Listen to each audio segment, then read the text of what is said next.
Gita ki jai, Nitai Guru Brahmanandi, all glories to the assembled devotees, Hare Krishna, all glories to the assembled devotees, Hare Krishna, all glories to the assembled devotees, Hare Krishna, all glories to Shri Guru and Guru, all glories to Shri Prabhupada. Namo Shivaya, Krishna Krishna, Shri Rama Krishna Swami, Namo Krishna Krishna Swami.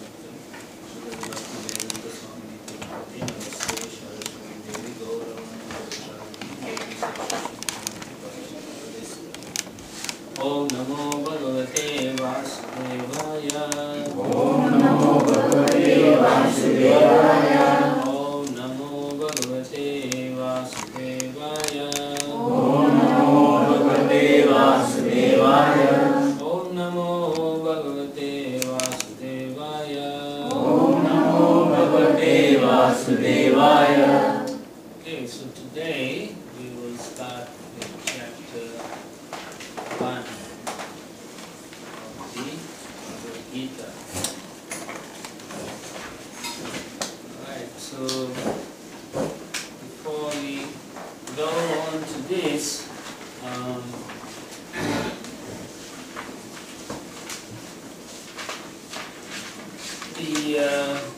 the Bhagavad Gita, the book itself, is divided into 3 sections. The first 6 chapters deals with karma and yoga, karma yoga. And then the middle 6 chapters deals with bhakti yoga, devotion, primarily devotion.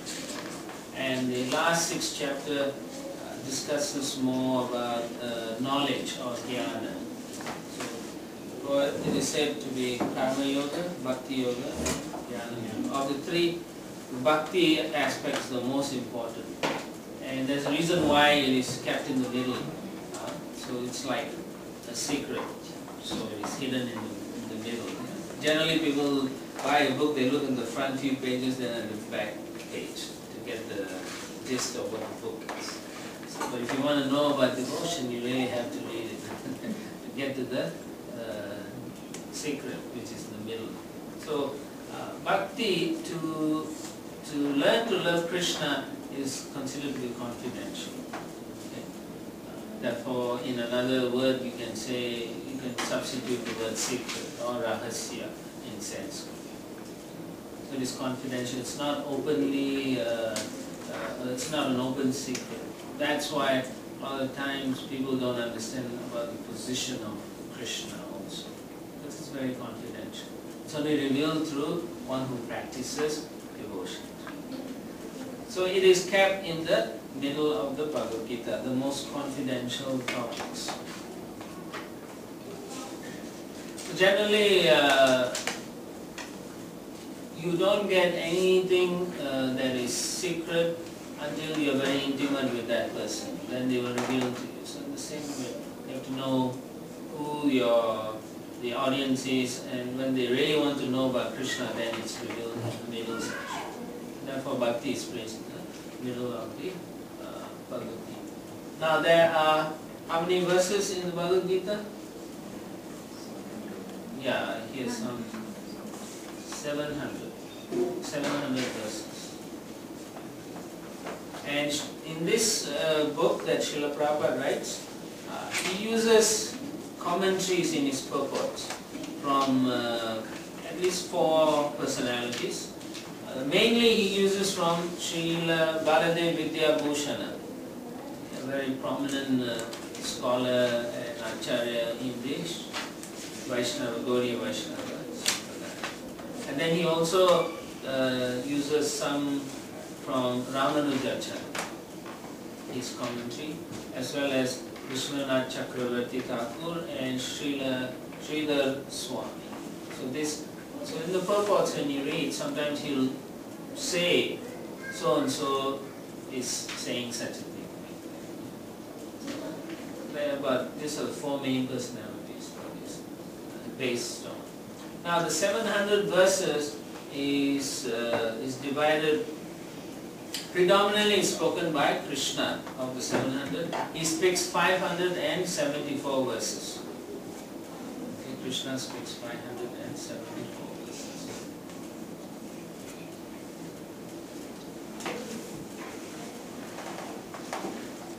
You guys must have good memory.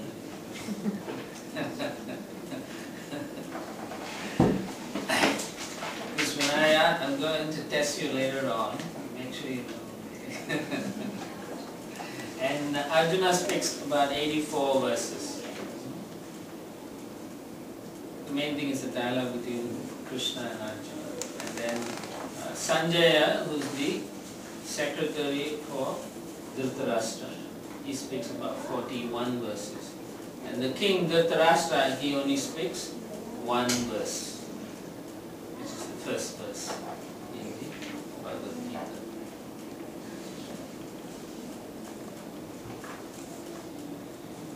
So the chapter 1, it's the title is Observing the Army on the Battlefield of Kurukshetra. Now there's 18 chapters, so each chapter has a title. You should know all the 18 titles. If you want to know the Bhagavad Gita, you should know all this also. What's the point? And then when you know the title, then you will know what the gist of the chapter is all about. Alright. Now chapter 1 is broken into, maybe 2 sections. The first part is basically introduction up to from verses 1 to 27, and then from verses 28 to 46 is Arjuna's dilemma, and he gives reasons why he doesn't want to fight. So from verses 1 to 11 it is a description of how they are preparing for the war.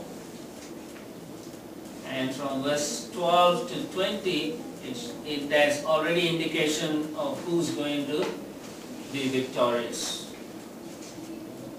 Pandavas. There's always signs of it. And then from verses 21 to 27, it describes how Krishna becomes very affectionate to his devotees, what he does to bring about.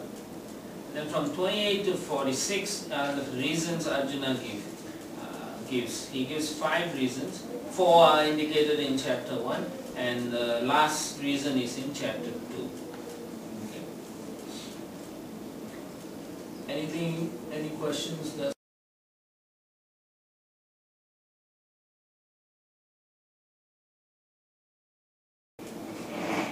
Alright, otherwise let's go to text 1 in your book.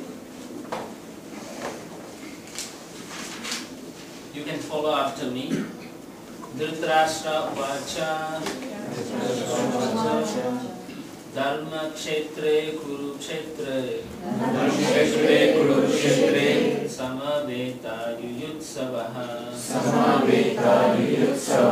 mamaka pandavaschaiva kim akurvata sanjaya. Translation. Dhritarashtra said, O Sanjaya, after my sons and the sons of Pandu assembled in the place of pilgrimage at Kurukshetra, desiring to fight, what did they do? So, first thing, Dhritarashtra, you all know who Dhritarashtra is, right? He's the blind king. The father of? Yes, Duryodhana and his brothers. How many brothers he has? 99. That's a trick question. Okay. It's 100 sons. Duryodhana is the oldest. So here you see he's inquiring from who? Sanjay. And Sanjay is his secretary. Now, when the war started, Vyasadeva came to Dhritarashtra and said, since you can't be at the Kurukshetra battle, he's at the palace. He said, I'll give you the vision to see what's happening. He said, I haven't seen my sons all this year. I'm blind, I don't want to see them being killed. He said, no, I don't want the vision. So then Vyasadeva said, then I will empower your secretary, who is a disciple of Vyasadeva. And he says, he can see the pattern. So Sanjay, when he sits there, he gets a live transmission. Like nowadays you can go online, live streaming and so on. So he gets a live stream. Those technology was already there. Maybe now we just find all using machines and so on to get the same technology. It's in the Vedic culture, it's all mystical, but it is there. Technology is always there. Just like the yogis can fly from one place to another, but now we take an aircraft to fly. And the yogis, when they chant a mantra, the fire they can form. Now we use a lighter or a matchstick. So the technology has become more gross in this age. So in the previous age it's very subtle, it's used sound vibrations and so on. So that's how it is. So that's what you will see when you read. Sometimes it's like, wow, that's amazing. But it's all, it's still material technology, but it's on a subtle level. So Sanjay is able to see, and therefore Dhritarashtra, the king, is asking him, what are they doing? And he's only concerned about, that's the reason why he's asking this question, because the place they are fighting is a holy place, Kurukshetra. Kurukshetra is very holy. It was a place where also Parasurama, he killed the Kshatriya kings 21 times. And there is 5 lakes that he filled with blood of the warriors. But it became holy because Parasurama is an empowered personality of God. So in the holy place, Dhritarashtra is worried that his sons, because of the holy place, may be influenced to do the right thing. He's thinking they may give up and not fight. He wants them to fight. Now, looking at the purport, Srila Prabhupada writes, Bhagavad-Gita is the widely read theistic science summarized in the Gita Mahatmya, or glorification of the Gita. Right, so, it is widely read theistic science. What does theistic mean? Religious. Huh? Religious. Religious, what else? That's kind of general. Theist means what? Atheist means? Not godly. So theistic means here, they accept God.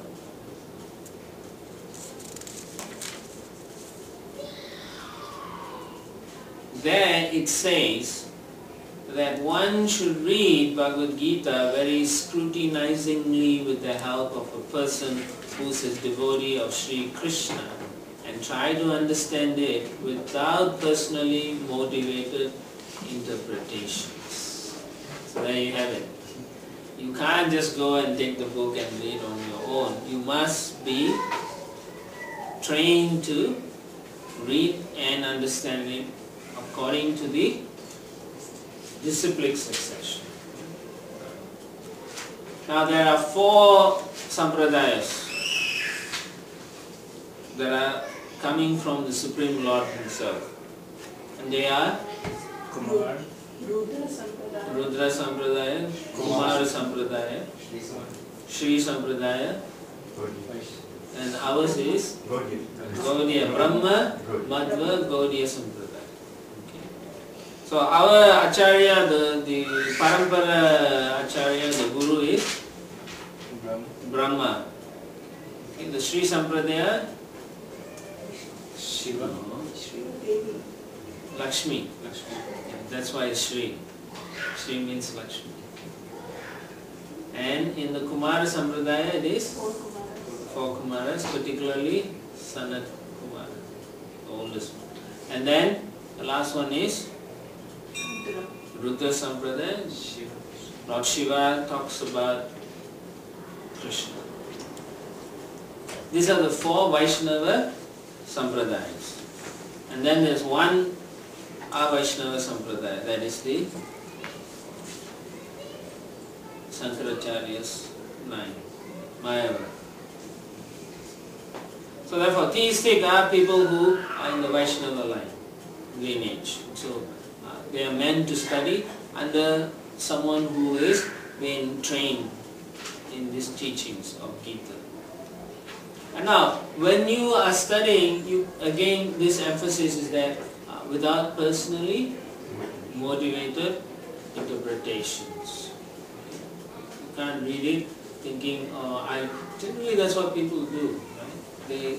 They want something that conforms to their feelings. And they want to do if they want to do nonsense, they look at the scripture first to see, does it permit me to do the nonsense? And then as soon as they find even a small thing, yeah, okay, that's okay, I can do it. That's what they do. Because, why? Not passionate. Because the living entity has a tendency to cheat. There are 4 defects of a living entity who's embodied. What are they? Do you know? Tendency to cheat, tendency to commit mistakes, tendency to be illusion, and imperfect senses. These are the 4 things. So because they have imperfect senses, right? Imperfect senses in process. Even if you can see perfectly in a hot Arizona climate like that, if you're driving, you see so many rivers floating in front of you, but they never are there. But still, your mind tells you there is something water there. So these 4 defects in all of us. So when you have this defect and when you read a scripture on your own, you are going to come to a false conclusions. Yes, that's the reason. Therefore, there's a need to study under a sampradaya, a guru sampradaya. The sampradaya ensures that the person is not motivated and doesn't change the message. So therefore there's guru, there's sadhu, and shastra. So this is the account check and balance system. If the guru tells you one thing, you can read the shastra and you can check with the sadhu, another learned sages. So anytime anyone tells and you're not sure, you can always refer to the shastra and to other Vaishnavas or principal teachers like that. And therefore you can get your doubts clear. That's how it should be. You shouldn't blindly follow also. But having said that, you must have an authority. The whole emphasis here is authority also. How to be trained under authority. Generally it is said that a good guru is actually a good disciple. A good leader is actually a good follower. And that's how you are harmony. You can practice harmony in that situation. Otherwise, the brand new guy will say, I don't like this. I don't like what you all are doing. And then that's chaos. And then he won't learn, and then the whole situation is disturbed. So the same way, if someone reads Bhagavad Gita, he or she can come up with their own concoction. And therefore, that is not allowed in the study of Bhagavad Gita. And that's why one of the reasons we have this gathering, so that we can understand the same way our previous Acharya is teaching. So if I make any mistakes, you can always check and come back and tell me, you said this is not what they all the rest say. Then I'll have to think and say, okay, let me check, come back, and then correct myself. Okay? That humility must be there also. You have to practice humility also to say, yes, I'm wrong. And then the revelation will come in because you are humble.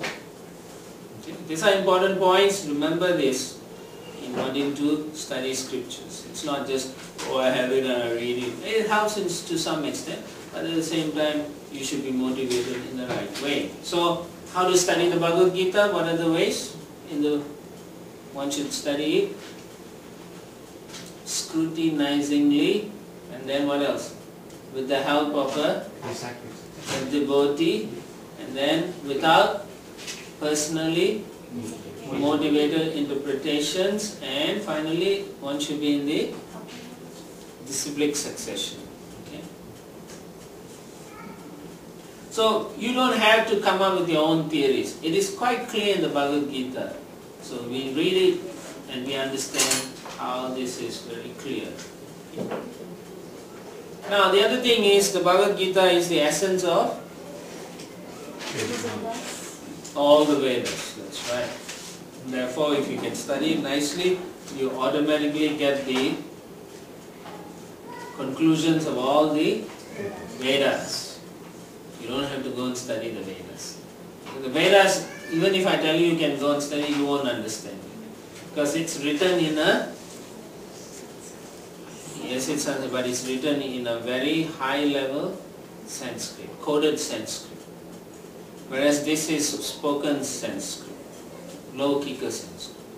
So it's easier for the common people. It is easy because, well I shouldn't say like that. What I should say is, when Krishna spoke that, Arjuna understood it. Now when you all read it, you can't understand. Let's see the degradation over the 5,000 years. Now we can't understand all these things. So we need an interpreter and then an interpretation, and then that's how we understand. So that's why again you have to take the humble position. So these are nice points to remember.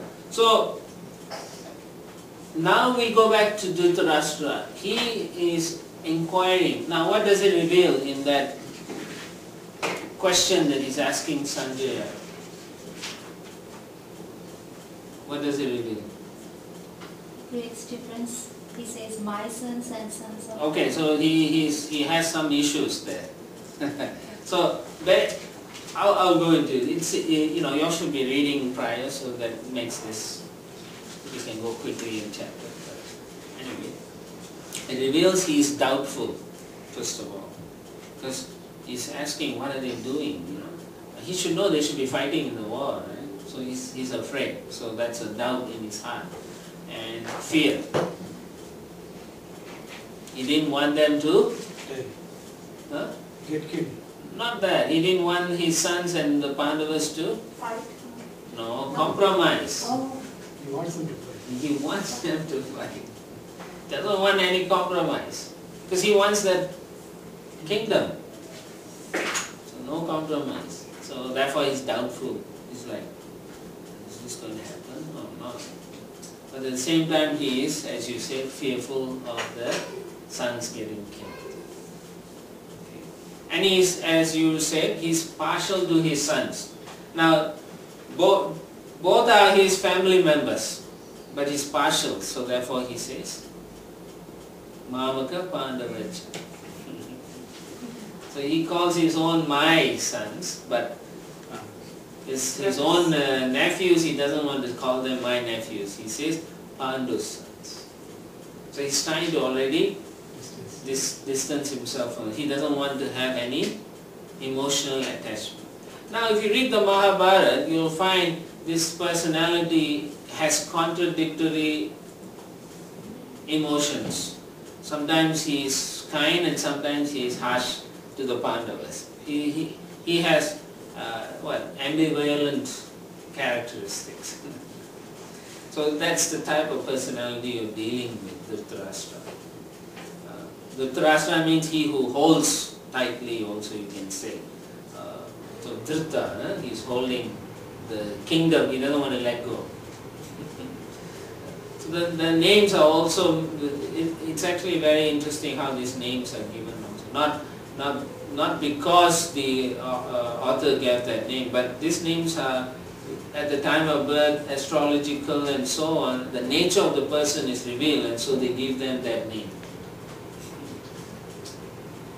That's how the names are given those days. Now is nothing, now they just roll a coin and makes noise and they give them some funny sounding name. Meaningless name. So in India they used to understand, 50 years ago, they used to know why they gave a particular name. Nowadays they don't know. So you find Indian people now give their children Tinkle and Binky or Rinky and all this, and meaningless. Pinky. I always thought Pinky was a little simpler. That's what's happening, meaningless. So anyway, this is a sidebar there. The Rasta has meaning also, the name also has meaning, so it's nice. Alright, so his inquiry is because he's partial to his son, so he wants to make sure they don't compromise. He's actually particularly worried about the holy place. Why is he worried about the holy place?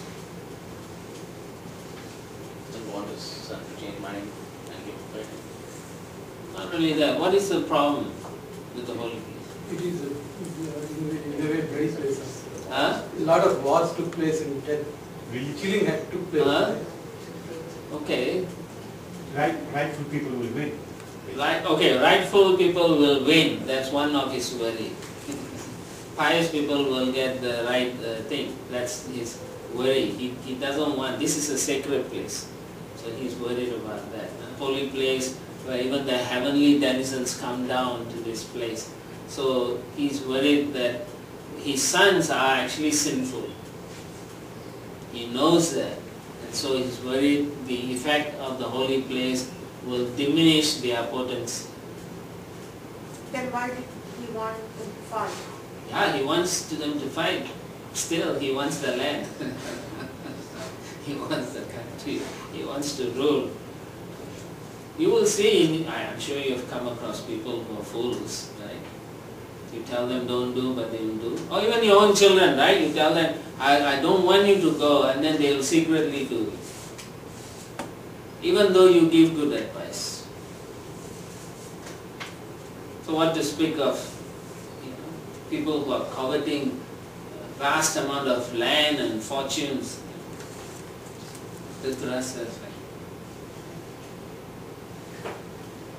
Even though, as you say, in this particular instance, he is acting like a fool. Later on, after his sons are all dead, he realizes his mistake, and Vidura helps him to go back to God. Well, too late for his sons. So therefore, Dharma, Kshetra and Kurukshetra. It's a holy place, sacred place of pilgrimage. And not only that, he also knows who's there in the battlefield. Krishna. The Supreme Lord Krishna is there, and he is in the holy place. So definitely the Pandavas have it better. Still, Dhritarashtra is hoping that his sons will become victorious. Just see how powerful the illusion is. No matter, even though you know all these points, still you think, I can do it. Yeah, against the Supreme Lord. And of course, Pandavas are virtuous, pious people, as Prabhu was saying. So the influence of the holy place is fear for Dhritarashtra. And this is in the purports. I'm just talking from the purports.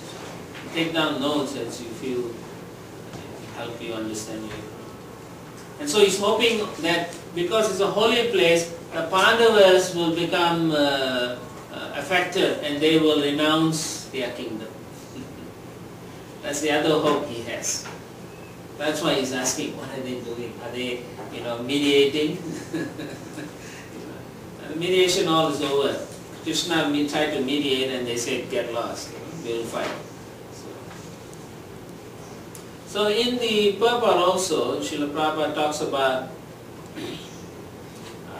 towards the end, the last paragraph, Prabhupada writes, as in the paddy field, the unnecessary plants are taken out, so it is expected from the very beginning of these topics that in the religious field of Kurukshetra, where the father of religion, Shri Krishna, was present, the unwanted plants like Dhritarashtra's son, Duryodhana and others would be wiped out, and the thoroughly religious persons, aided by Yudhishthira, would be established by the Lord. This is the significance of the words Dharma, Kshetra and Kurukshetra, apart from their historical and Vedic importance. So, what you can understand in Bhagavad Gita, and you should understand, is at the end of reading the Bhagavad Gita, you should know what are the right action one should be doing for your own personal growth also. What is my duty and what I should be doing right. Yeah. And ultimately you also have to understand what I should do should please the Supreme Lord also. What the Lord wants is the most important. So Arjuna will learn that. Because now he is feeling emotional. So that's a very important point to remember. Alright, let's go to text.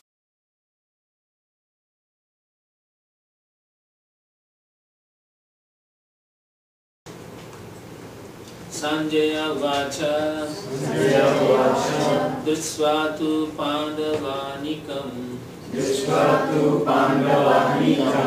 Vyudam duryodhanastada Acharyam upasangamya Raja vachanam abradit. Sanjaya said, O king, after looking over the army arranged in military formation by the sons of Pandu, King Duryodhana went to his teacher and spoke the following words. So actually Duryodhana is not king yet. He is just what you call? Prince. Yuvaraja, like prince. He's almost the king but not quite.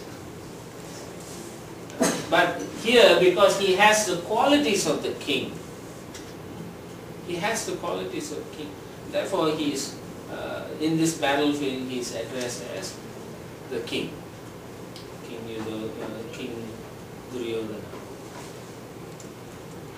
So, in the purport, it's a very nice purport. I want to just read this. Prabhupada says, Dhritarashtra, who is the father of Duryodhana, was blind from birth. Unfortunately, he was also bereft of spiritual vision. So it's a play on words also. He's blind spiritually, he's blind also. He himself is physically is blind also. So he can't see, and he can't see spiritually. And then Prabhupada writes, he knew very well that his sons were equally blind in the matter of religion. And it's a fact. And then he said, he was sure that they could never reach an understanding with the Pandavas, who were all pious since birth. Still, he was doubtful about the influence of the place of pilgrimage, and Sanjaya could understand his motive in asking about the situation on the battlefield.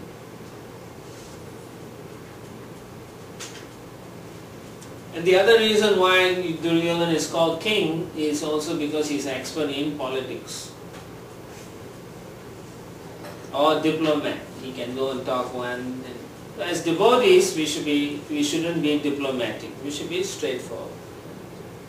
We shouldn't try to say one thing to one person and then say another thing and then let the two of them fight.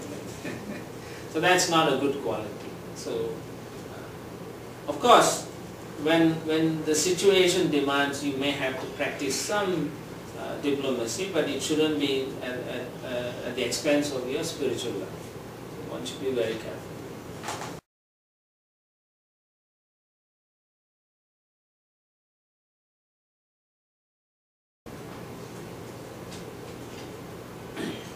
Text 3. Pasyaitam Panduputranam Acharya Mahatimcham Yudham Drupada Putrena Tava Sishyena Dhimata.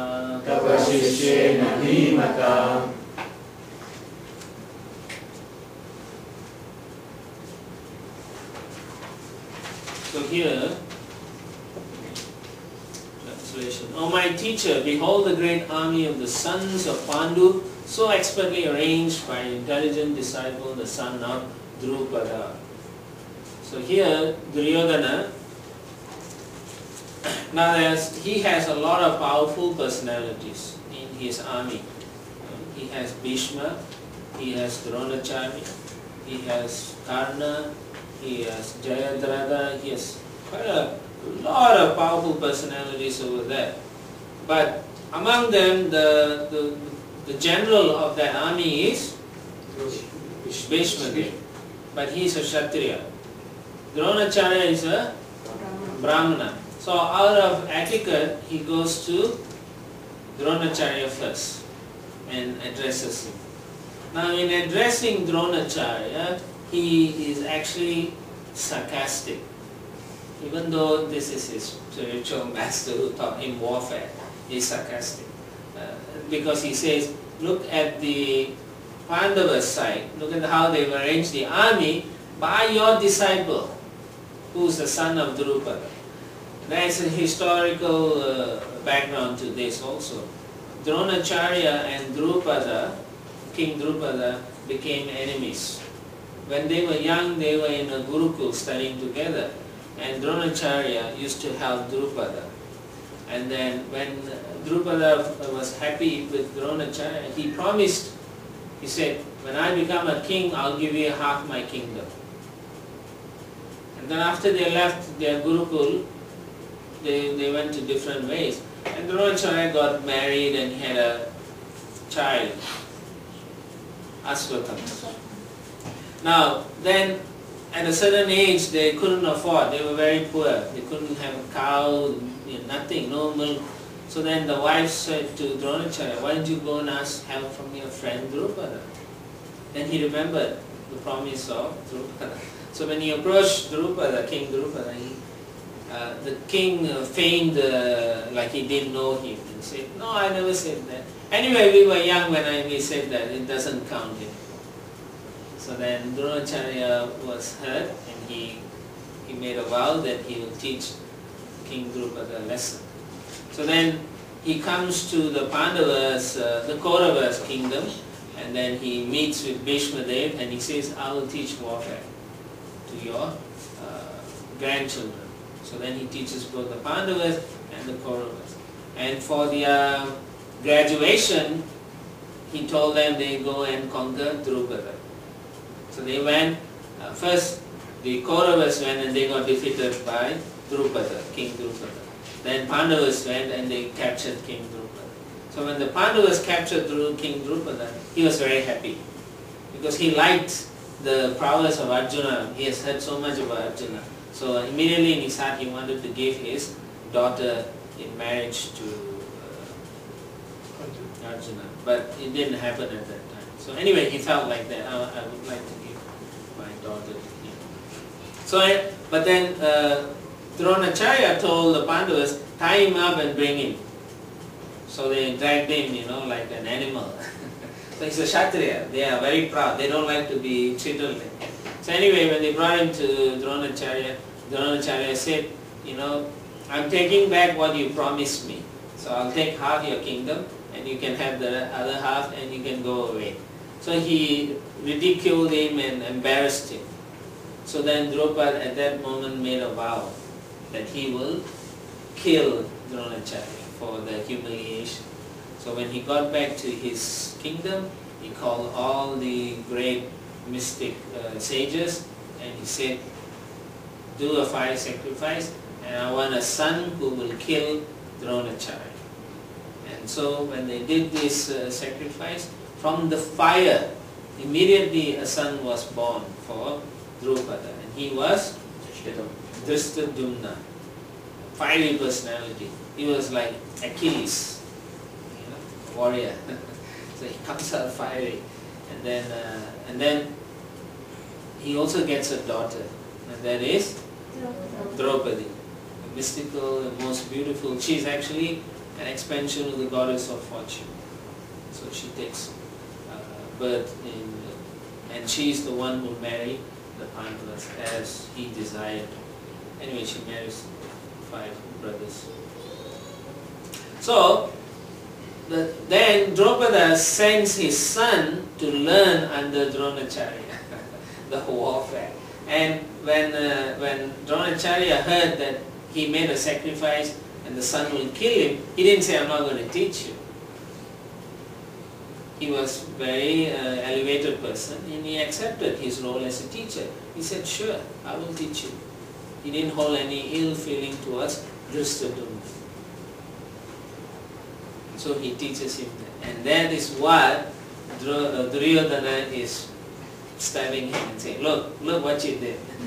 So he's telling him, don't show any mercy to your disciple. You must fight them. So he's instigating Dronacharya. So this is called polity and diplomacy. So he's very expert. Duryodhana is very expert diplomat.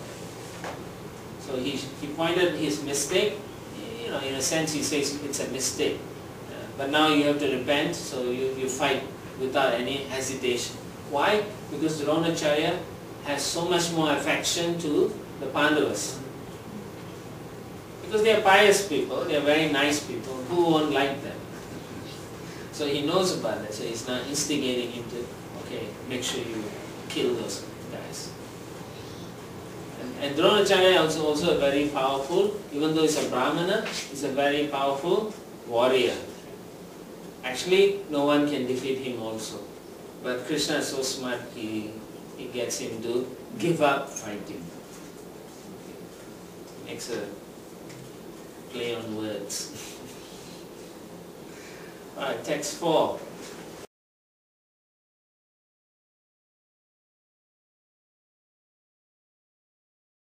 Text 4. Atra Shura Maheshwasha Atra Shura Maheshwasha Bhimarjuna Samayudhi Bhimarjuna Samayudhi Kruddhano Viratascha Vyudhano Viratascha Drupadascha Maharataha. Drupadascha Maharataha. Here in this army are many heroic bowmen equal in fighting to Bhima and Arjuna. Great fighters like Yudhana, Virata and Drupada.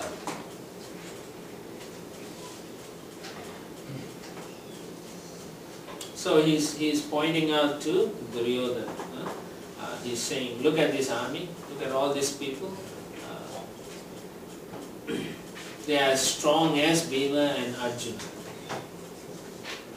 So they will fight. So don't worry about it. So he's trying to instigate Dronacharya to say, you must fight strongly. So he's saying like that. Prabhupada says, they are mentioned by Duryodhana as great stumbling blocks on the path of victory because each and every one of them was as formidable as Bhima and Arjuna. He knew the strength of Bhima and Arjuna and thus he compared the others with them. So Yuyudhana, Virata and Drupada are all very powerful fighters. They are known as Maharathis. Maharathis means? Great warriors. Means what? Great warrior Nobody means? can defeat them. No, then, not them. Means he can take on at one time 10,000 warriors. That's what Maharathi is. There are different grades of Rathis. Is Maharathis, then you have Atirathis, they can take 1,000. So on and so on. And Rathi is just 1-to-1 like that. So there are grades of fighters. And in those days the warfare is, if you are a Maharathi, you don't fight with a lower person, 1-to-1. Rather you will fight 10,000 to 1. But if you have the same grade, then it's 1-to-1. So they had an etiquette. They followed very nicely. Nowadays the generals don't fight. They hide behind somewhere and press some buttons. They play games like Xbox. They send all the soldiers to die. So these warriors actually go out to fight. So know the names. It's good to know these names. Yudhana, Virata, Drupada. They are all on the side of the Pandavas. Okay.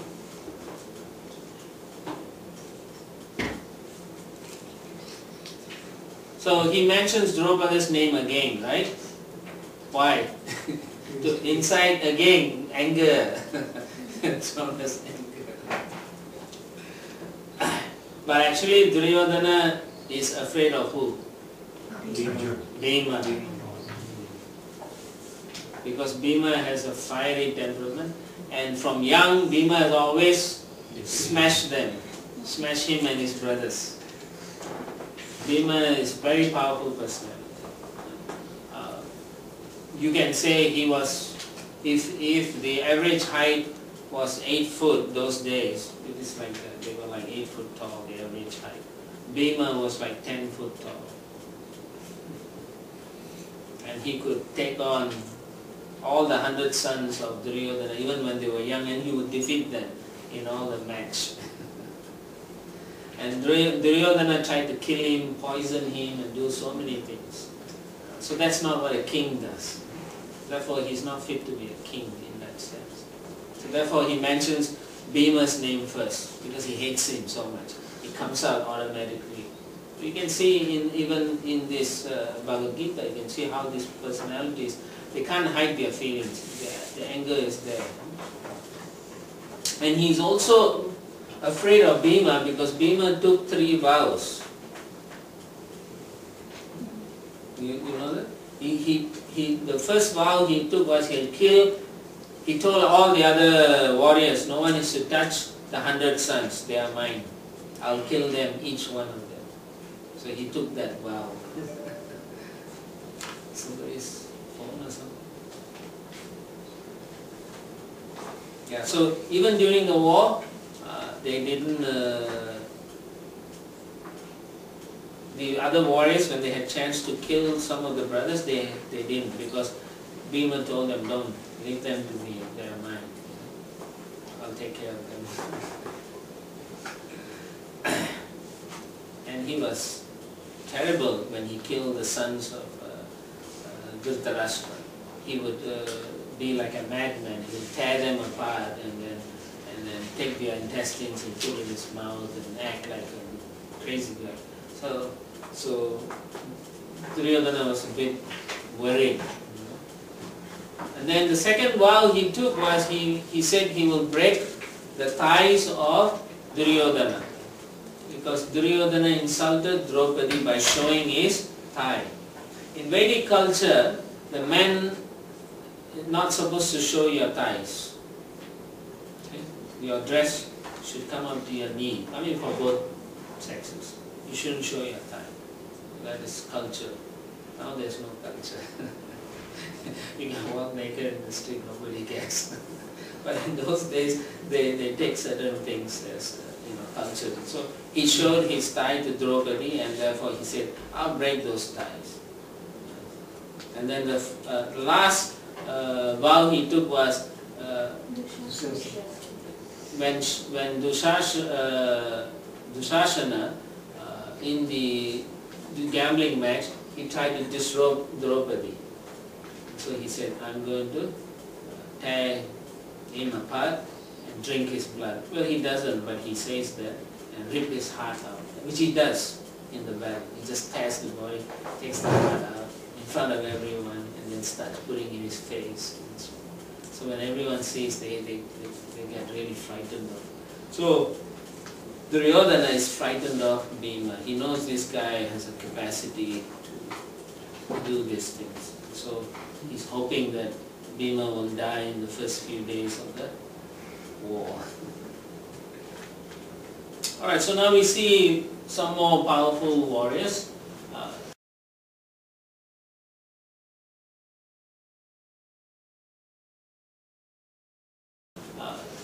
Drishtaketu Chekitana Kashirajasya Viryavan Urujit Kunti Bojascha Saivyascha Narapungavaha. Try to chant these verses because this is a scripture, and if you chant, even though it's difficult, the attempt to chant will also purify you. So don't worry about being able to get it right the first time. Krishna is in your heart, he knows you're trying. So don't be afraid of it. And it's also a good practice. I need a different book. Oh, you don't have? The chants on Share with her then. There's a book here. Yeah. Thanks. Yeah. Oh, get one with the Sanskrit. Yeah, there's a book there. Look at that, you got hundreds of books. Thank you. Yeah, so do you have, you can chant, you want? Yeah. No. So try to, chant, it's good, it purifies you. Okay, he's got it in Hindi, right? Yeah. This is in English, Susan. If you I want. have. He has all the- She has her own Do you have the purports and everything? No. So then put it, get it. I don't need it. Alright, so let's get going. Translation. There are also great, heroic, powerful fighters like Drishtaketu, Chekitana, Kashiraja, Purujit, Kunti Bhoja, and Saibya. All are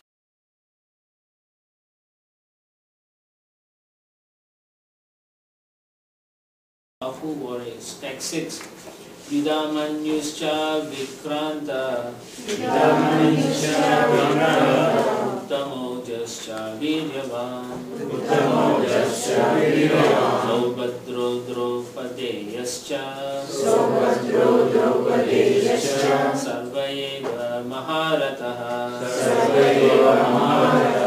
There are the mighty Yudhamanyu, the very powerful Uttamoja, the son of Subhadra, and the sons of Draupadi.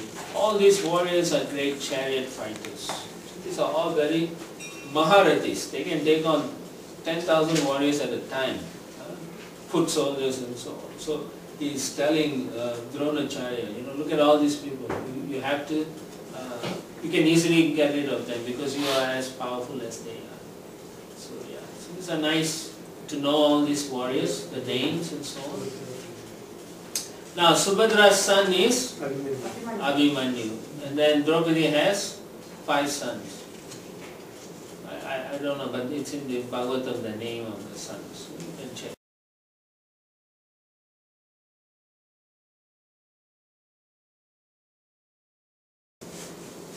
Text 7.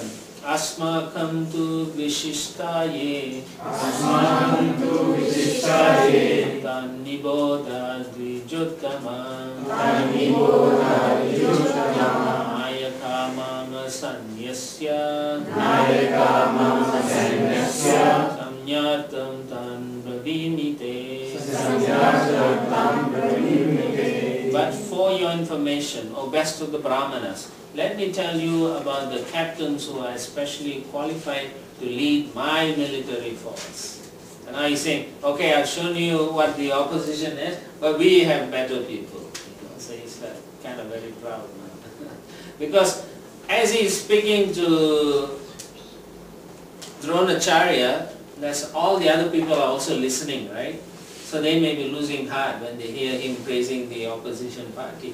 So he's thinking, oh, I may have offended these people and they may have lost heart, but let me make them happy also. So therefore he says, let me tell you about all the great warriors I have.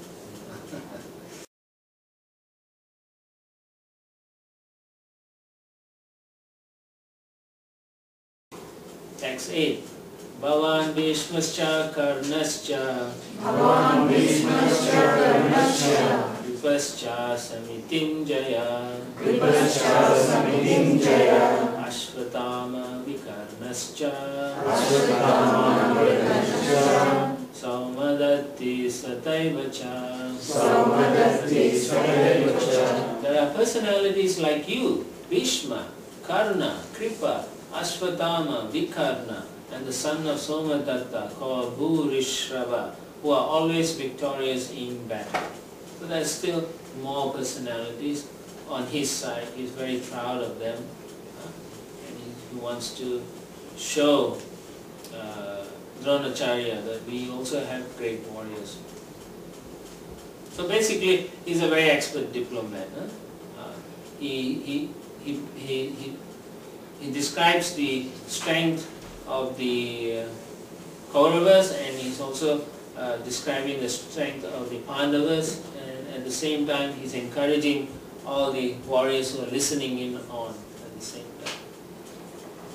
Okay, so Bhishma is the commander-in-chief or the general of the army, and Drona is his military teacher or guru. So because he wasn't sure who to address, but as I mentioned, a Brahmana has a higher status, so he approached him first. Okay.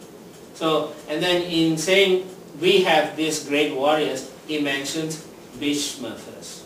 Okay. So he wants to make sure Bhishma feels good also. That's how a materialistic person thinks. He's always worried, what will they cite me or not?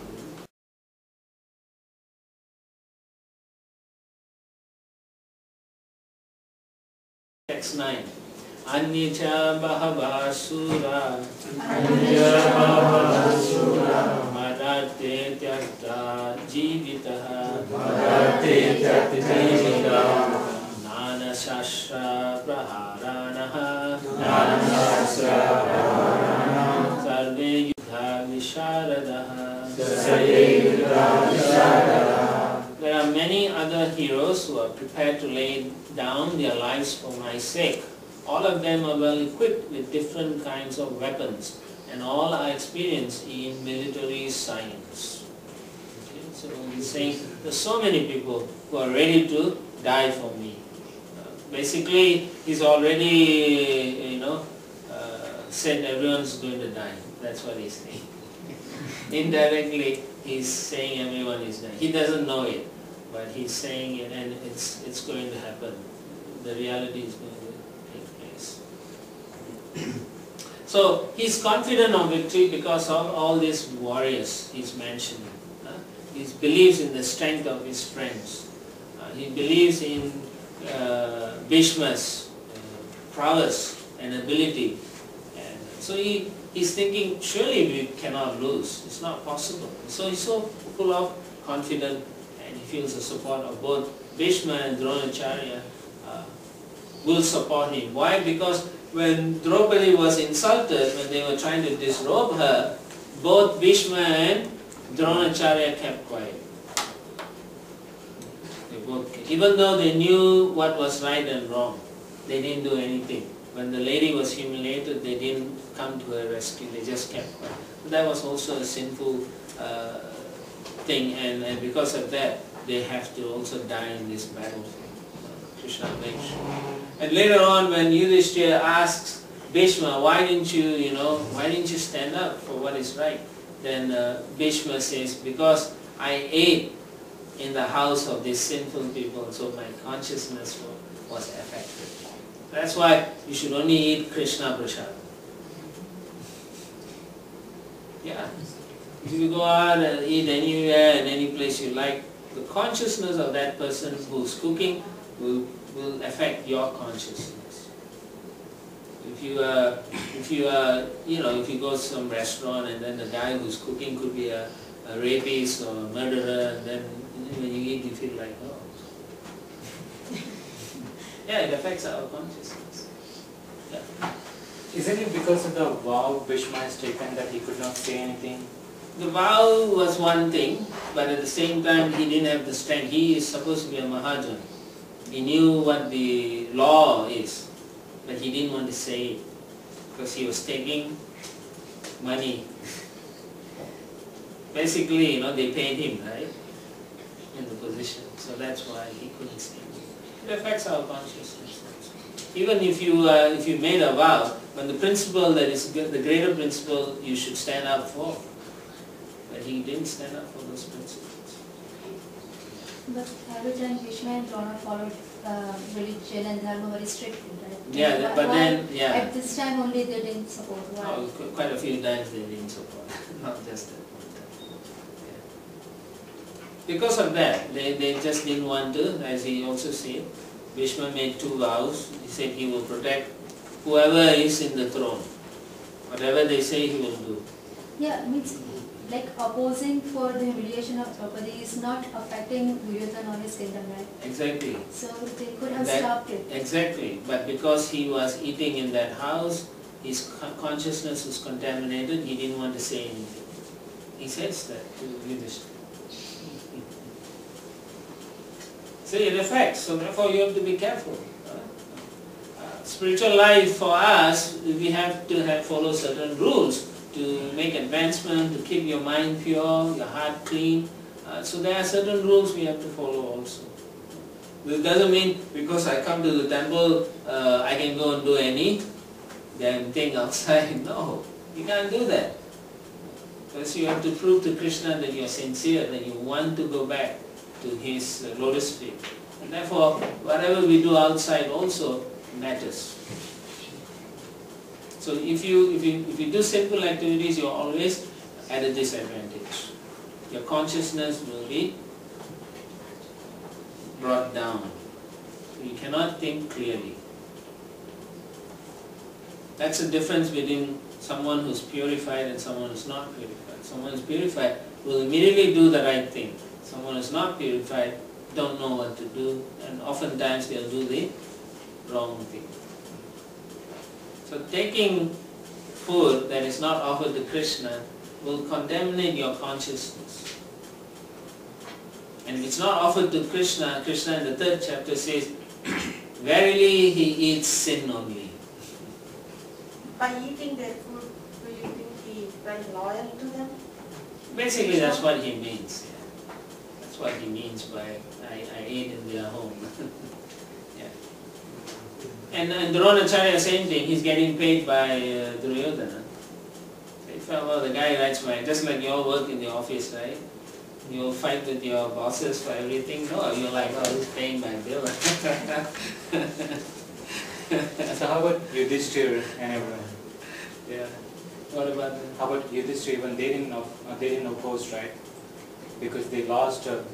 Yeah, no, Draupadi. no. So they also The kept Pandavas quiet. opposed, but Yudhishthira told them to not act. He says, just stop, and because they were so surrendered to their king, Yudhishthira, they were so angry, but they didn't want to move because Yudhishthira told them not to do anything. The reason why Yudhishthira did this is, during the gambling match, he lost everything. Alright, including his brothers. Then, out of some reason, Dhritarashtra gave everything back. Right? And then they went back to their kingdom. But halfway through, the horse messenger comes in his horse and say, Dhritarashtra wants you to come back and play one more game. Now, Yudhishthira was thinking, what is happening? Then he realized at that moment there's a higher cause is happening. Providence is pushing me to do something. There's something behind this. I'm not going to fight this. So let me go. And his brother said, why are you going back? He said, no, just follow me. There's a reason behind this. And so that's the whole reason behind it. So once you understand the past time clearly, then you see why Yudhishthira did that. Not that he foolishly did. He realized there's a higher authority controlling the whole thing at that moment. Because it was ridiculous. He got back all the kingdom, now they're asking to play the game again. And who would want to go and do that? So he realized there's a higher authority wanting him to go through this. So he surrendered to the higher authority. And so he held back his brothers when they were attacking Draupadi. And then you see what happened to the Kauravas in the battle. It's horrible that. When Yudhishthira put Draupadi on game, how can he do that? Like all the time they give great vows Yes. to protect wife before the Yes. fire and everything, and now they instead of protecting her, they are giving Yes, her yes, to. it's true. Like How can he do that? Yes, it was wrong. He himself agrees later on. But he was also covered by Krishna. And so that there's a reason why they did that, so that she will get angry and then she will curse the whole Kauravas also. Krishna wanted that to happen. It's a whole thing was set up very immaculately by the Lord himself. Just like they say, the face that launched 1,000 ships. Who is the person? You don't know. There's a saying like that. I think it's Cleopatra, right? Mark Antony will go with something like that. So in the same way, Draupadi was the source for the downfall of the Kauravas. Yeah. That was the final thing. Otherwise, nobody could even touch her. Exactly. They'll burn themselves to death or something. Exactly. Yes. So I thought actually Bhishma was quiet because of that reason, because he understood that it's a Krishna's plan. That's what my understanding was, not because... No, he tells Yudhishthira that he couldn't do anything because he takes a humble position saying that I lived off these people, so I couldn't do anything. And that's the reason he dies in the battlefield also, because he took the side of the Kauravas. And Krishna wasn't going to let, say he's my pure devotee, I'm going to keep him alive. No. It's very harsh if you really understand the whole thing in the whole battle in the Mahabharata. You'll realize there's so many lessons to learn. And so how we treat each other also is very important. You see what happens to people who don't respect devotees. So you have to develop loving relationship. You cannot fight for small things, unnecessary foolish things. If you have opinion, you can put it up. If the other person don't listen, that's fine. You've already given your opinion. Yeah. Most of the time we think, I say so, I must be the right one. Right? It doesn't work like that. Sometimes you may be 100% right, but then Krishna doesn't want your 100%. He wants this 50% of the another person, because he wants to see whether you can follow. So lessons to learn in Krishna consciousness. Very true. Yeah. So therefore we practice humility even among ourselves. Okay, I don't like this. Okay, then you say like, for example, let's say you want to remodel this, right? So 5 or 6 of you in this temple will sit down and say, I want green color and I'll say purple color and so. But finally the person, temple president will say, I'm the temple president, I want orange. Then the rest must say, okay, you're the temple president, we gave our opinion, so you do orange, that's it.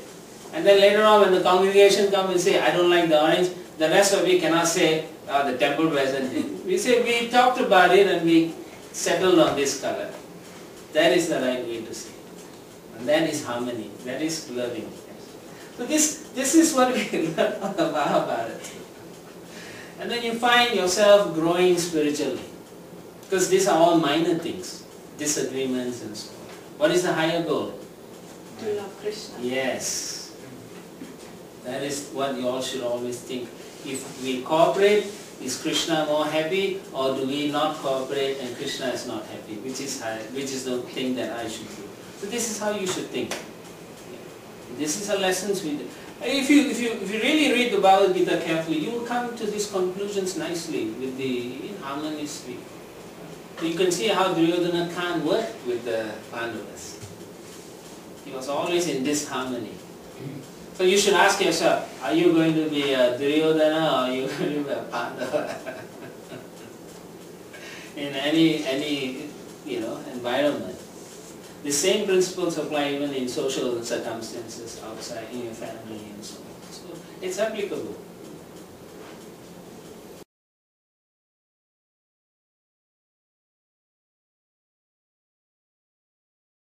Extend. Aparyaptam tat asmakam balam vishma virakshitam paryaptam tu idam itasam balam bhima virakshitam. Our strength is immeasurable and we are perfectly protected by grandfather Bhishma, whereas the strength of the Pandavas, carefully protected by Bhima, is limited. Because of experience, he's saying. Bhishma has more warfare experience, whereas Bhima has very few warfare experience. Based on that, he's saying, we are better off than they are. But actually there's a play in words also here. Yeah. So despite the fact that he is aware that Krishna is on... Exactly. Yes, right. That is what we call covered illusion. Sometimes you will know, I'm not sure in your past life if you have done it or not, that you know it's wrong, but still you do it. We do in this life also. Yeah, that's what I'm saying. Before you became a devotee, that's your past life. Oh, okay. Yeah. You understand? So because why? Because you're not trained. You are not trained in your senses, your mind, so that whenever some doubts come in, you don't give in to the doubts or the ignorance. Immediately you can pull in all the instructions from the scripture and say, I shouldn't be doing this. Duryodhana is heading for death, so he's not going to say, oh, Krishna is there, we can't. No, he wants to fight and defeat the Pandavas. He's always, he's calculating all the time. He's got 11 Akshahunis, 11 divisions of battalions, whereas they only have 7. So he's saying, 11, 7, okay, I'm better off. But you can't calculate. When Krishna is there, wherever Krishna is, it's 1. Without Krishna, it is 0. So he had nothing. He was dead from the very first time he declared war with the Pandavas. He's dead.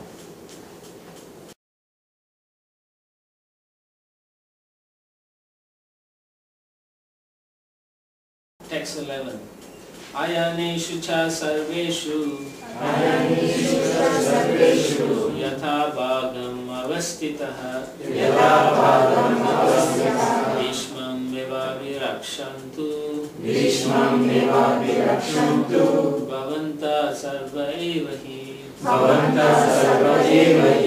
All of you must now give full support to Grandfather Bhishma as you stand at your respective strategic points of entrance into the phalanx of the army.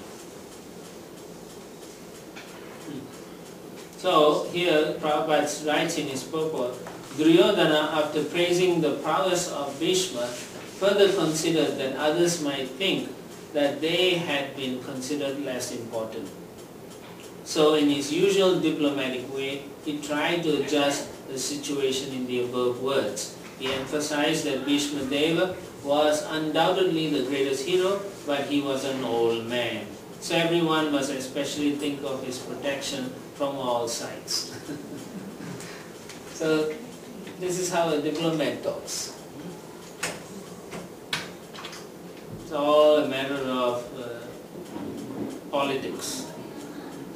So we shouldn't become political. We should never be political. We should be very straightforward, honest, and try our best to do for the pleasure of Krishna and the Vaishnavas. So that's what we should be doing.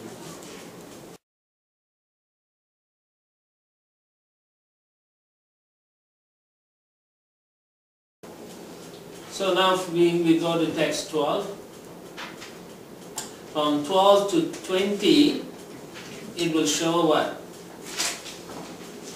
The signs of victory for the Pandavas. Text 12. Tasya sanjanayan harsham Guru Vriddha Pitamaha Singhanadam Vinadyakshai Shankam Datmo Pratapavan. Then Bhishma, the great valiant grandsire of the Kuru dynasty, the grandfather of the fighters, blew his conch shell very loudly, making a sound like the roar of a lion, giving Duryodhana joy. Yeah? So he blew his conch shell really loud. Why? Because his... I was asking him that earlier, the difference between like a conch and what were you saying? Yeah, that's all. Oh, the right pronunciation is conch.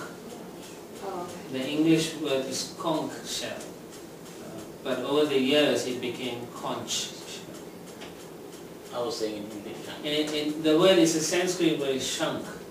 So when the British came to India, they translated into conch shell instead of shank.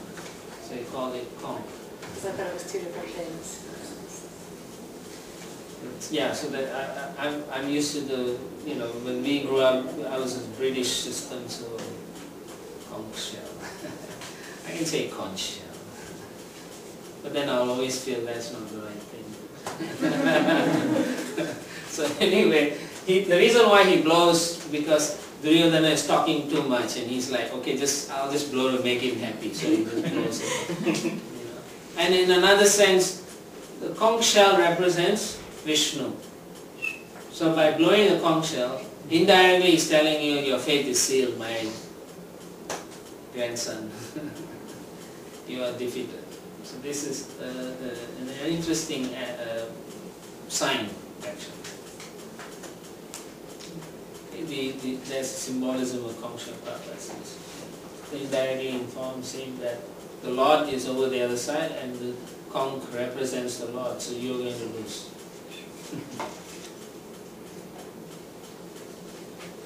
So he didn't want to answer Duryodhana's all this talk, it's unnecessary. So he replied by blowing the conch shell.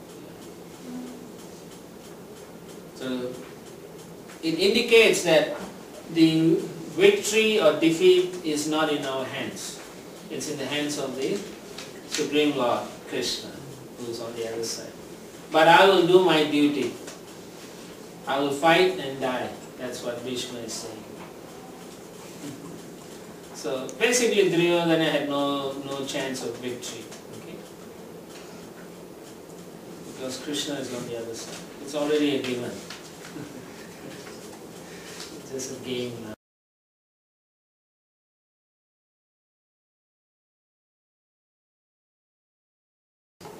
Alright, text 13. Tata shankascha veryascha manavanaka gomukaha sahasaiva vyahanyanta sa shabdastu mulo bhava. So you can see tumulo means tumultuous. So there is a this Sanskrit word has transformed into Latin and from Latin to English. Just like Britra means brothers, so it changes to brethren in English, Old English. Translation: after that the conch shells, drums, bugles, trumpets and horns were all suddenly sounded, and the combined sound was tumultuous. Big noise, roar, like in the war, these are millions of warriors there, all, blowing their conch shell, making noise. It's tremendous sound. So anyone listening, they'll get frightened.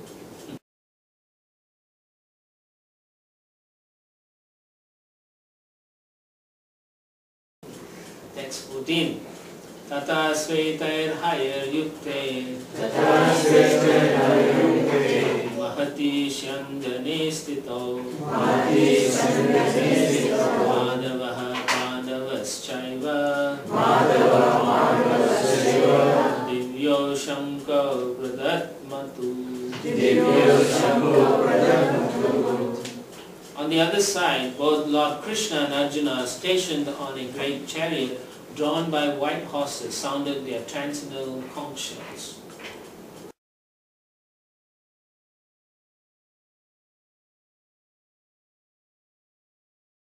Text 15. Panchajanyam Rishikesho Devadattam Dhananjaya Andram Dadmo Mahashankam Bhima Karma Vrikodara.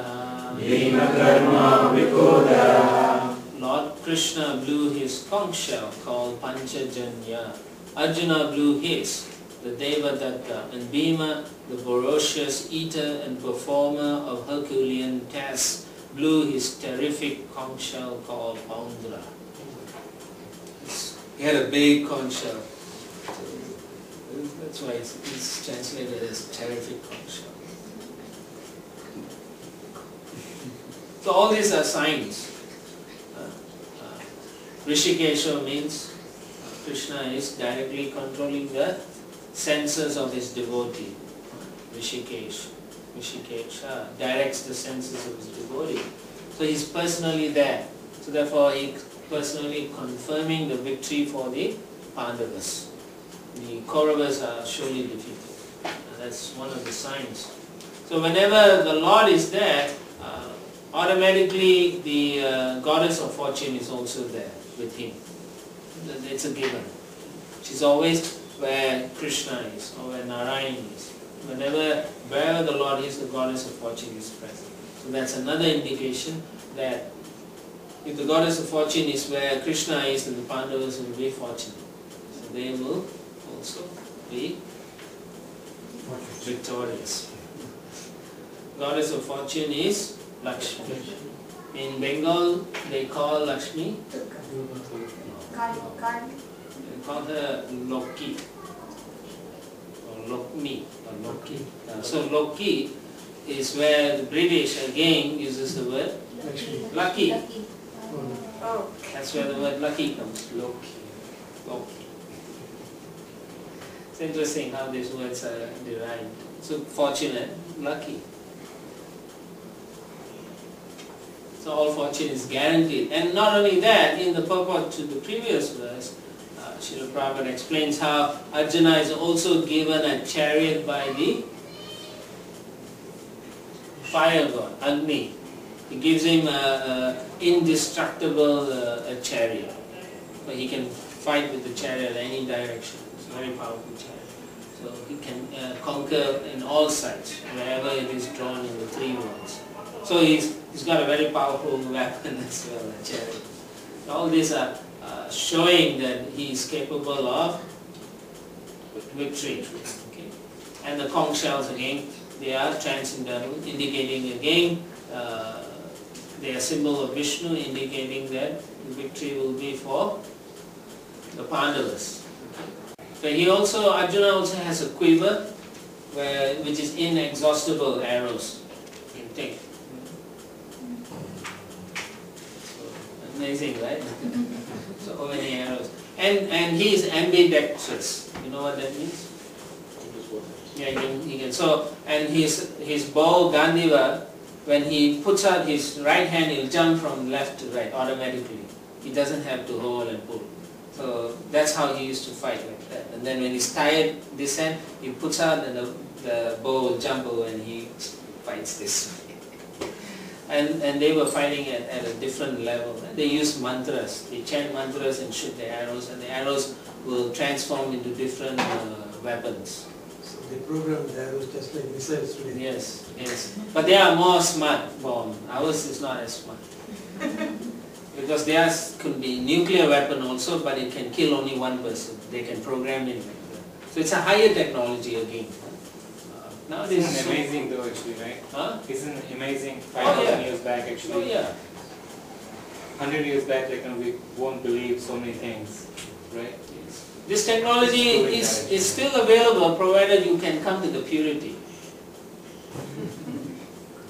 If you are at that level of purity, you can invoke the same mantras and then do the same thing. But the Lord won't allow that, because in Kali Yuga, the qualities are all mixed. We have Kalo Sudra Sambhava. That's the problem. We all have mixed quality. We have a little bit of Brahminical qualities, little bit Kshatriya, little bit Vaishya, little bit predominantly Shudra. All of us want to work and make money, so that's Shudra Guna. Text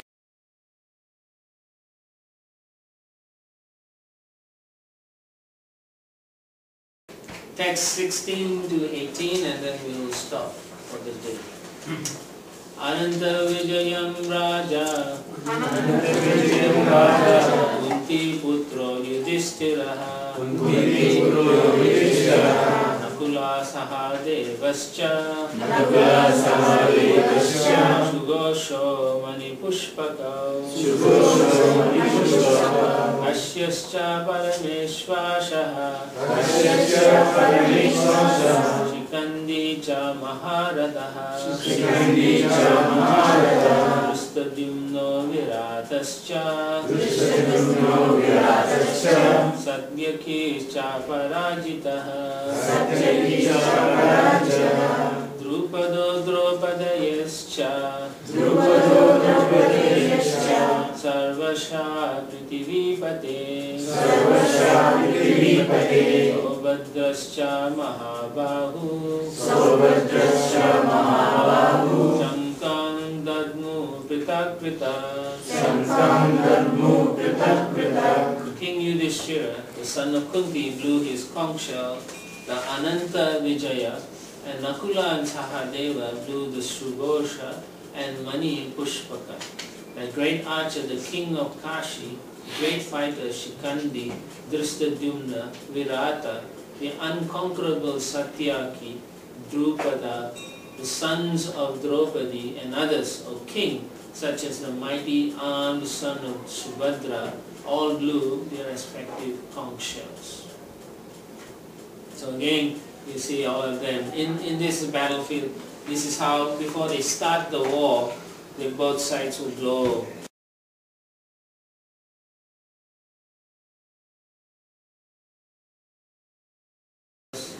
This is all about the conch shell burning. So let's just do the last one. Sagosho Dartarashtranam Vidayani Vyadaraya Avascha Prithivim Chaiva Mulo Vyayanu Nadyayam. The blowing of these different conch shells became uproarious, vibrating both in the sky and on the earth.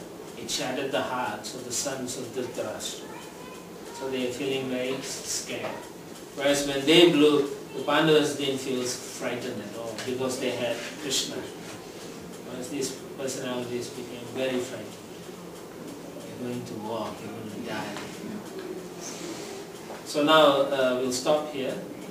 And tomorrow we will continue and probably finish the chapter. Any comments? Yes. In the real life, when we are at war, Yeah. we have to deal with all different kind of people, politics and so on and so forth. And knowing the fact that not everybody is, we are not either, but no people we deal with, they have no clue about Krishna consciousness and they are totally in material world. So how smartly can we deal with them? Because it's not so easy to. Well, the thing is, you don't want to become like them. Okay. First, you have to cultivate good qualities first. You develop your good qualities. Not, there's a tendency, there's a saying, right? Birds of a feather flock together. So if you want to develop that kind of quality, one time one disciple asked Prabhupada, Prabhupada, how can we become pure devotees? Right? Then Prabhupada said, how can you become a drunk? Then he said, well, if you mix around with drunkards, you'll become a drunk. Then Prabhupada laughed and said, yeah, you mix with drunkards. If you want to be a pure devotee, you mix with pure people. Like that. So in work environment, you can develop a quality where people then respect you for that. And so you will find when you have a certain level of distinction and so on that you bring into the office environment, people will not disturb you in petty office politics. They will only come to you for the right reasons. Hey, we need to do this project, help us, like that. Not come and talk and jib-jab about some nonsense. Yeah. And when you hear some hearsay about, you can easily say, I don't want to get into this. You have to practice also. But if you like to talk like that, then yeah. So there are many ways, but you have to develop qualities. Now the way you all develop good qualities starts with association and chanting. Particularly for all of us, the most important thing is chanting. So all of you should chant. Hear your chanting very nicely, regardless of how many rounds you do, but you have to chant nicely. When you chant nicely, all the bad qualities should go away. And the goodness in your heart will come up automatically. So practice that. Daily try to chant. Minimum you all should be chanting. How many are you chanting? 2 rounds. Not good. You should be chanting at least 4 minimum. How many years you've been coming here? 1 year. 1 year. Okay. And how old are you now? 42. 42. You should actually come to 16 rounds in 6 months. There's no excuse. Either you want Krishna or you want nonsense. Right? No, I'm not there's no sure on excuse. that actually, because earlier it was 64 rounds. No, don't listen. You don't talk about earlier. See, Prabhupada, I'm talking about my comfort level, so I'm just giving all these excuses. I know exactly my point. Don't give me I the do agree excuse. with that, but Okay, remember, I think I want to just go slowly, like, the how Acharya comfortable. for this age is Srila Prabhupada. He has modified all the rules to make it as easy as possible. So he has set the number 16. So I'll tell you chant 4 rounds every day. The minimum you should be doing 4. And then from that you double. What is 4 rounds? Oh, I didn't bring my bead back. Anyone has bead bags? You go 108 rounds, Oh. 4 times. Oh. That's 4 rounds. Mahamantra. Mahamantra. So minimum for a beginner, adult like you should be 4 rounds. If you are like that boy in the back, then I'll say 1, 2 rounds. Okay. So you do that for, by the time you're in 6 months, you should be able to hit 16 rounds. Yeah, that's another problem, challenge, the time management, that we... Yeah, that means you're not good at your time management. We try to do so many things, in our professional life. This That's, 2 hours of 24 hours, you can't give to Krishna. 22 hours you're doing nonsense. just I hardly get like 4 hours sleep, in 24 hours. So, Then you just have a serious time management problem. Okay, Srila Prabhupada said he would chant 4 rounds before breakfast, 4 rounds after breakfast, 4 rounds before dinner, 4 rounds after dinner. So that's doable. While you wait for your wife to cook, you can chant. What would cause somebody to go from having good qualities Yeah. that Krishna would look for, to all of a sudden, drastically, within a year's time, totally be the opposite, and no longer have those good qualities? What would cause such a drastic change? If someone was following Krishna and then giving up, then usually it's offenses. That's the main reason. They offend the devotees, or they offend some senior Vaishnavas or the deities themselves. And so the Lord takes away all this. And then the Lord, to help them, sometimes will take them out of the temple environment for their own good, so they don't become more offensive. So that's one of them. The other thing is association. Like I said, if you associate with people who are not serious, then you also become not so serious. It's like in the Mahabharata you read how the forces, the opposing forces, they start following.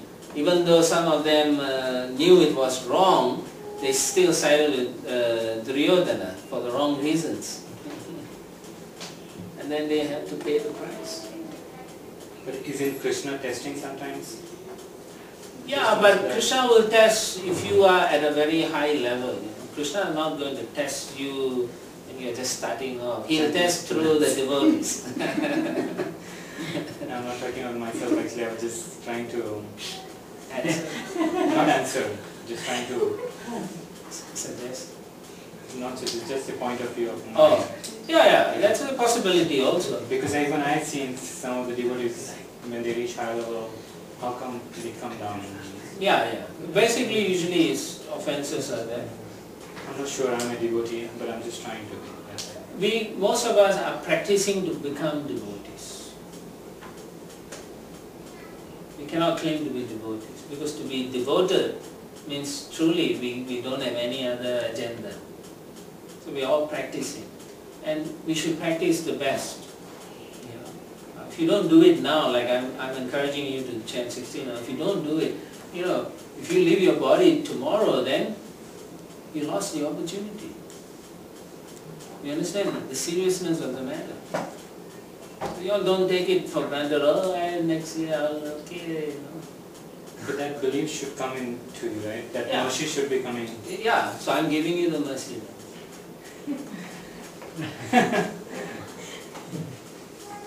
Right? Who else will give? Devotee is the only one who will give you. No one you go outside who's going to tell you to be spiritual. Right? Who? They'll all try to pull you down. No one does that actually. Exactly. So this is mercy. This is coming through Srila Prabhupada. We are giving you. So use the opportunity. And then you help others become fortunate. This is good fortune. When you take out devotional service, two things will happen. Kleshagni and Shubhada. Kleshagni means all the deep-seated anarthas in your heart will be burnt away. And then Shubhada, you will become auspicious for anyone you meet, because you are carrying Krishna in your heart. That's why I'm encouraging you all to chant. Chant nicely, and eventually take initiation. Go on the altar, the Lord is waiting for you. And do service. That is intimate service. Where can you get this? Srila Prabhupada has given us this opportunity. Don't wait. Don't lose the opportunity. Don't worry about anything, because Krishna can fix your life easily for you. But you must take the step first. For every step you take, Krishna takes 10 steps toward you. Prabhupada says that.